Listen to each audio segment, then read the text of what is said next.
Last episode, we watched the system learn to narrate itself, to take raw code and spin it into documentary prose. Now it's taking a riskier leap, remembering what it said before, and using that memory to stitch episodes together into something that actually feels like a continuing story instead of isolated snapshots.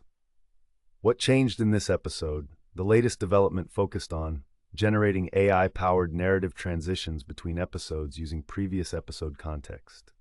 Changes were made in scripts commitprep.py, scripts episodebuilder.py, script/imageprep.py, script/utils.py.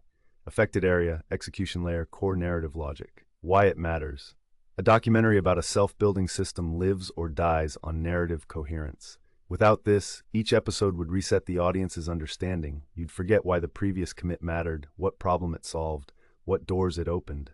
By feeding previous episode context into the narrator, the system can now pick up mid-thought, call back to earlier decisions, and show how apparently small changes compound into something larger.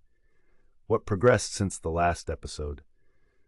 In our last episode, we watched as the system taught itself to weave narratives by leveraging Claude's language capabilities, generating entire episodes from raw data and creative direction.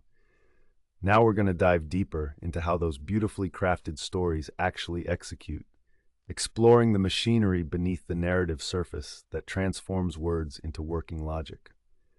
What this enables next, this is the inflection point where the documentary stops being a series of technical recaps and becomes an actual narrative arc.